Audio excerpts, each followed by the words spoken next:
The southern white rhino is expanding. Hello everyone. Today I stumbled across something interesting and I thought it would be interesting if I shared it with you and as well throw in some insights. In June of this year, 2025, 70 southern rhinos were transferred for a breeding site in South Africa to Rwanda's Akagera National Park.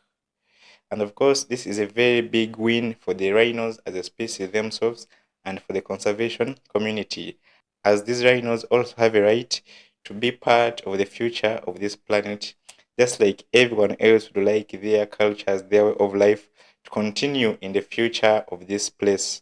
And this initiative has been ongoing because in 2023, 16 rhinos were transferred from, again, a breeding site in South Africa to the northern part of DRC at Garanga National Park.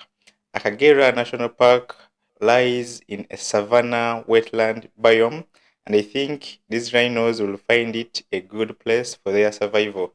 But of course, while doing these translocations, you have to take into account of very many things because the southern white rhino historically was limited to the southern parts of Africa, with countries like South Africa, Namibia, Botswana, but the initiative the conservation community is taking on to expand their territory is for their own good, as there are very many poachers in southern part of Africa, and also it ensures that the population is found in very many places throughout the continent.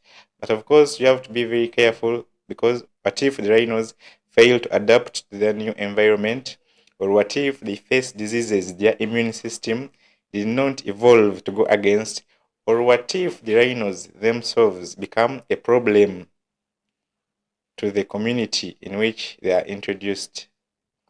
But of course, I'm very sure all this is being keenly looked at by the team carrying out this, and everything is up and running. And by the way, speaking of rhinos, before we end this video, African savannas, plains, and swamps were once home to hundreds of thousands of rhinos before the colonial huntings began taking place.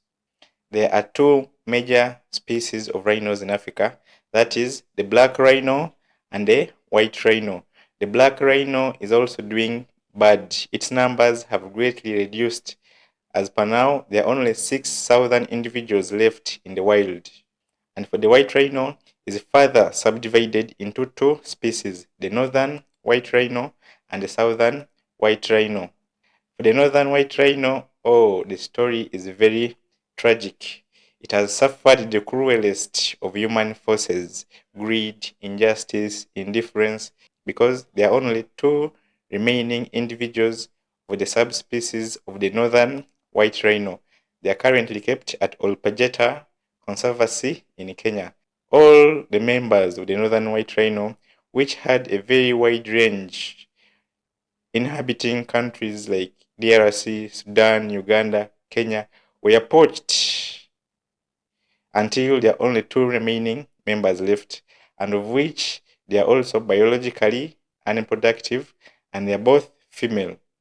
Being both female means they are naturally unable to reproduce. So we can say functionally the species is extinct because the last male northern white rhino died in Sudan in 2018. So these translocation initiatives have been ongoing. For example, in Uganda, the last rhino in the wild died in 1983. That's when the northern white rhino was last inhabited the Ugandan wild. But there has been initiatives that have translocated the southern white rhinos, and they are being kept at another conservancy, the Ziwa Rhino Conservancy. So nature did not fail the northern white rhino. Humanity failed it. It did not fail to predators, to drought. It failed to human activities. As for the southern white rhino, there are currently 17,000 individuals in the wild. And this number may sound big, but genetically it might be sensitive because in the wild, the effective genetic population is considered to be 10 to 30% of the entire population. That means of the 17,000 white rhinos, only 3,000 5,000 individuals might actually be genetically effective. And when a species gets down to only 5,000 members that are genetically effective, it starts to lose genetic variation. And when it gets down to 1,000 members that are genetically effective, it starts to suffer from inbreed depression.